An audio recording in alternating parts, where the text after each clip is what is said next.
मैंने कहा इतने क्लाउड है, बारिश हो रही है, तो एक बेनिफिट है कि हम राडार से बच सकते हैं। आप कहाँ थे ज्ञानी बाबा?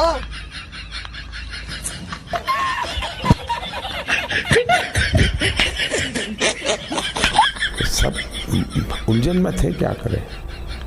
देन अल्टीमेटली मैंने कहा ठीक है, क्लाउड है, जाइए। कुछ भी